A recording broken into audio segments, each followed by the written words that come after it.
Meu pai era piloto de planador, então eu não me lembro a primeira vez que eu voei. Eu era bebê, eu era pequenininho, criança, bebê mesmo de colo, já voei com a minha mãe, meu pai e eu no colo. Eu iniciei o curso em 2000 e me formei instrutor de planador em 2001. Influência total do meu pai.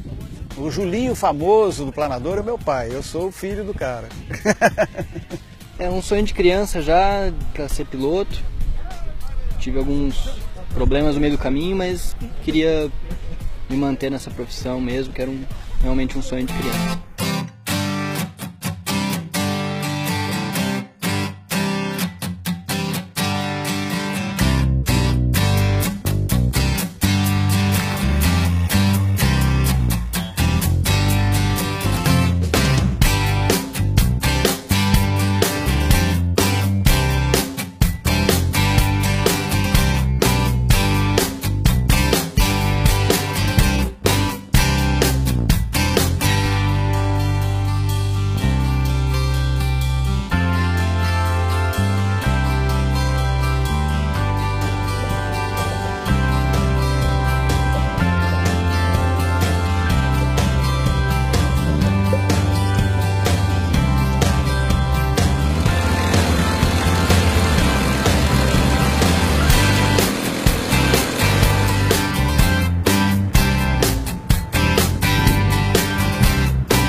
Que são os pioneiros do mundo no voo à vela, né? Eles foram desenvolvendo e aqui no Brasil teve uma migração alemã e na década de 30 e 40 eles se associaram e começaram aqui no nosso clube foi por aí.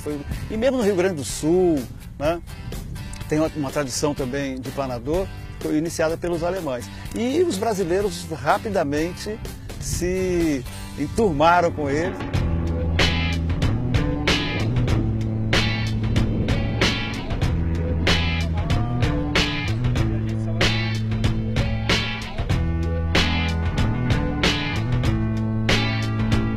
O início do nosso aeroclube foi na Raia Olímpica, onde é a Raia Olímpica hoje da USP. E São Paulo foi crescendo, o tráfego aéreo aumentou demais. Nós nos deslocamos em 1960 para Jundiaí. Em Jundiaí hoje ocorreu a mesma coisa. Esses últimos anos o tráfego aéreo aumentou muito. Nós não podíamos permanecer mais em Jundiaí e nós migramos hoje para uma área intermediária, um pouco mais longe de São Paulo, mas que também tem um tráfego aéreo bem mais ameno e fácil de acomodar o voo à vela. Há quanto tempo você voa? Eu voo desde 2000, fazem 15 anos. Já passou por algum apuro? Não. Graças a Deus não. O que acontece? Existem correntes de ar que formam as nuvens, que são as térmicas, e quando nós encontramos essas correntes, nós giramos, vamos em círculos e vamos subindo até na base da nuvem. Depois nós seguimos para um novo deslize, utilizando a gravidade. O voo de planador é o voo puro, é o voo sem motor. Então, evidentemente que a técnica de voo de um piloto de planador é mais apurada, é mais refinada do que de um piloto de avião a motor. Nós voamos facilmente aqui no Brasil pela janela térmica por volta de 5 horas, 6 horas num dia, né? Mas existem recordes aí com mais de 15 horas em outros locais do mundo.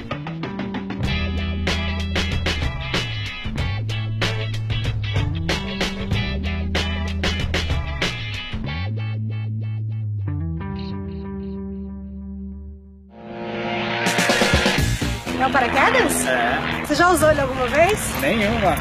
Você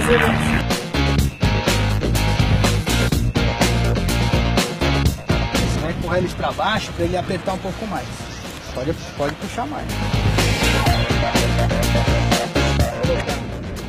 Pé de fora, baixa o pé, daí coloca um pé aqui, depois o outro e deita em cima.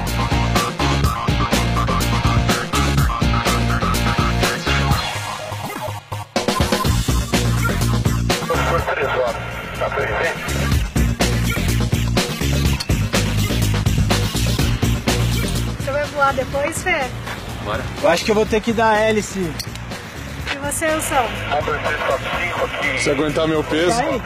Eu vou dar hélice e depois eu venho.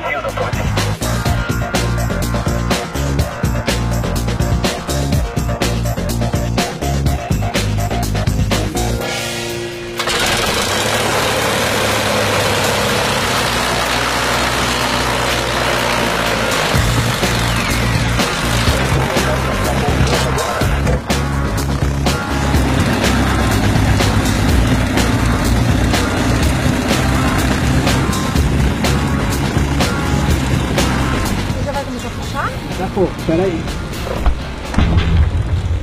O câmbio mexendo é você que tá mexendo aí?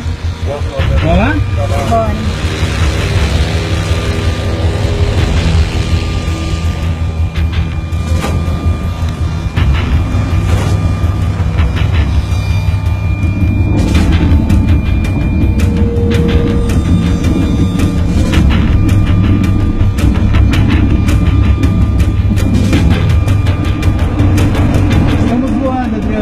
Ai, meu Deus.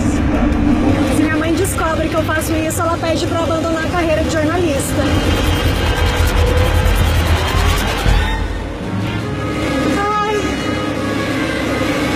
que frio na barriga.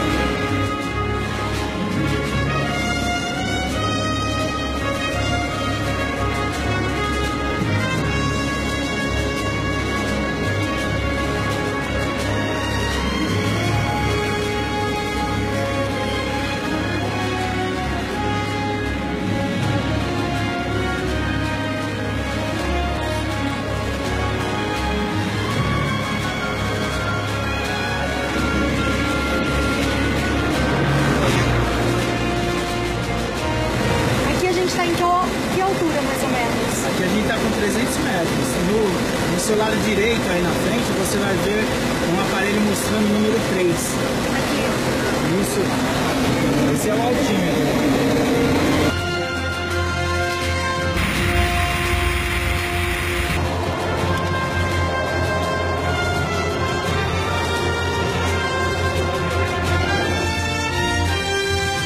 Eu diria que tem que experimentar. Porque o planador é uma experiência sui generis. Só o planador dá esta sensação às pessoas.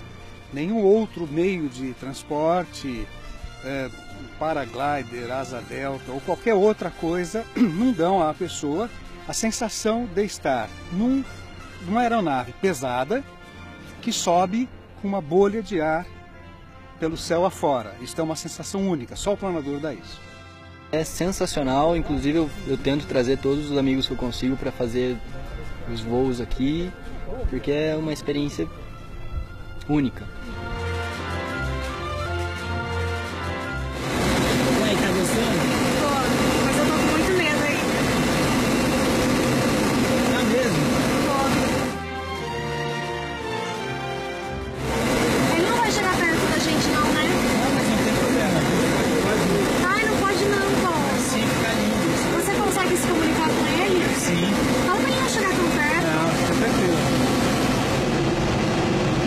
Vai pra pouso, Romeu?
Você o quê? Pisei no freio.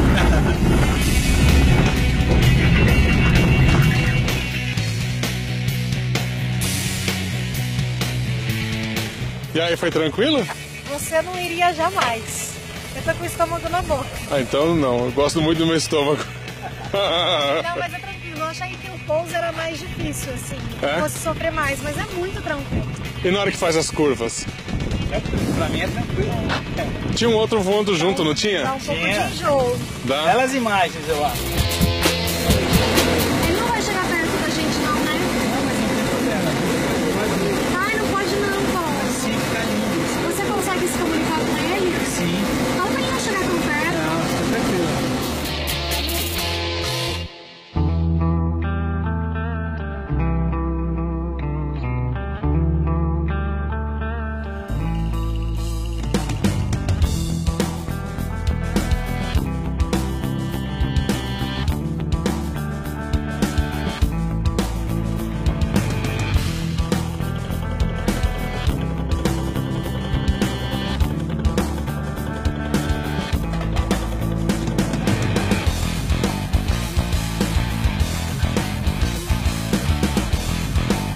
Nenhum risco. O planador é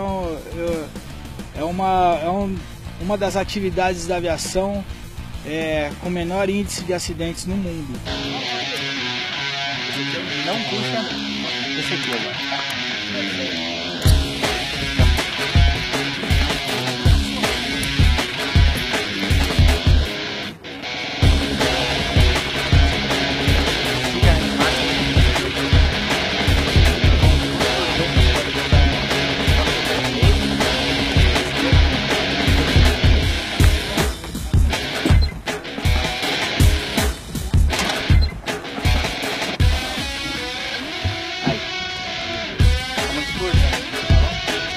Nosso histórico de salto aqui no aí vai livrar no app, desde 1936 é zero. Nunca saltou. Ai, que ótimo. Então é bacana, né? Esse é bom. Só que tem sempre a primeira vez, né? Não fala isso agora, né? Não, a gente sempre pensa que vai ser dessa vez, por isso que a gente anda de paraquedas, né?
Qualquer pessoa pode pilotar, desde que tenha uma idade mínima, desde que esteja em condições normais de saúde, né? A partir daí, qualquer pessoa pode aprender a pilotar um planador.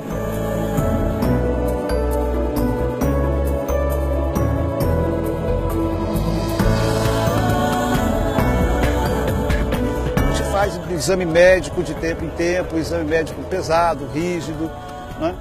E o voo em si, por ser um voo já sem motor, né? A gente já voa em emergência, né? Então a gente segue bastante essas regras.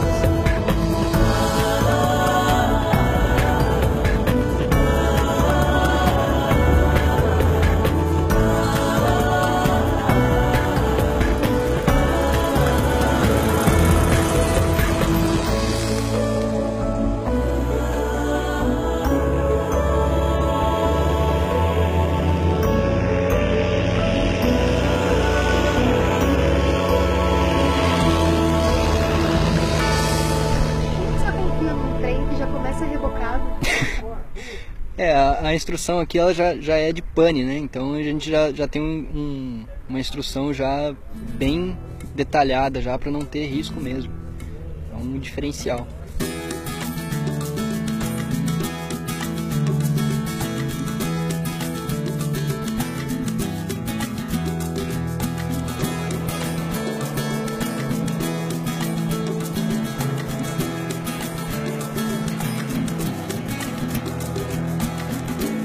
Aqui no Brasil é pouco disseminado. Em país como a Argentina, por exemplo, é bem famoso, todo mundo sabe o que é. Aqui poucas pessoas sabem de que se trata, né? O treinamento de pilotos da Força Aérea da maior parte dos países, de todo mundo, utilizam o treinamento em voo de planadores para realmente apurar a consciência situacional de seus pilotos. Conclamar o pessoal mais jovem para conhecer esse esporte que é de uma riqueza muito grande, né?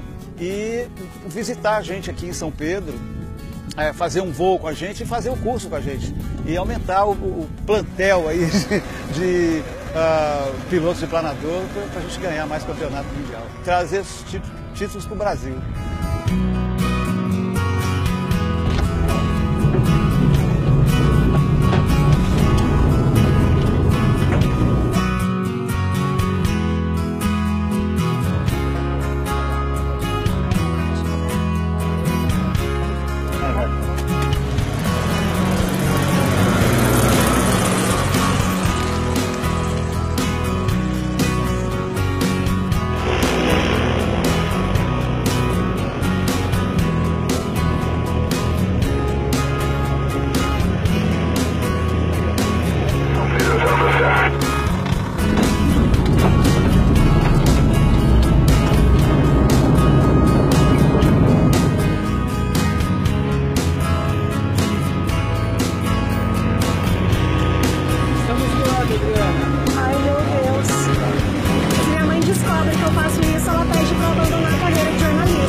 Presbiteriano Mackenzie, mostrando caminhos.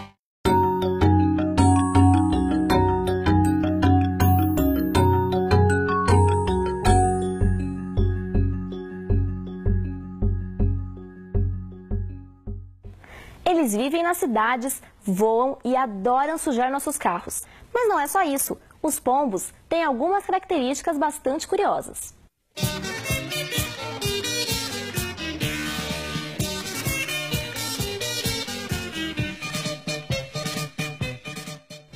Os pombos vivem conosco há muito tempo. Os antigos egípcios já usavam pombos-correios. E conta-se que Ramsés III anunciou sua chegada ao Egito dessa forma. Muito tempo depois, na década de 70, os pombos conseguiram outro emprego, espiões secretos. Ou quase isso. A CIA prendeu câmeras fotográficas nos peitos das aves. Assim, elas sobrevoariam o inimigo e trariam informações preciosas. O problema é que as câmeras eram pequenas, mas um pouco pesadas. Após um tempo, os pombos se cansavam e desistiam de voar. Voltavam para casa a pé mesmo. Apesar do episódio vergonhoso, os pombos são ótimos soldados. Na Primeira Guerra Mundial, um pombo francês ganhou condecorações por bravura. Isso porque o bichinho entregou 12 mensagens importantes apesar dos ferimentos. Já que ser espião não deu certo, o jeito foi procurar outro emprego. Jornalista. Paul Reuter, fundador da agência de notícias Reuters, usava pombos para que as notícias viajassem rapidamente entre Bruxelas e Aachen. Claro que esse emprego não durou muito com a invenção do telégrafo. Desempregados, sobrou apenas uma opção para as pobres aves: se tornarem bússolas. Tá, essa parte é mentira, mas você sabia que os pombos se orientam pelo campo magnético da Terra? Pois é, apesar deles serem considerados pragas urbanas, os pombos são mais prendados do que você imaginava.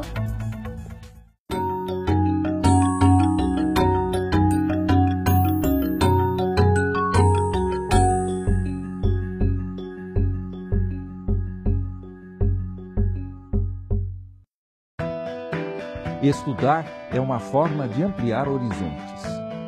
E no Mackenzie, sempre é hora de aprender. Não importa se você é criança, adolescente ou adulto, porque aqui você sempre encontra educação de qualidade, do ensino fundamental à pós-graduação. Descubra o que o Mackenzie pode oferecer. Acesse o nosso site. Mackenzie, um mundo para você.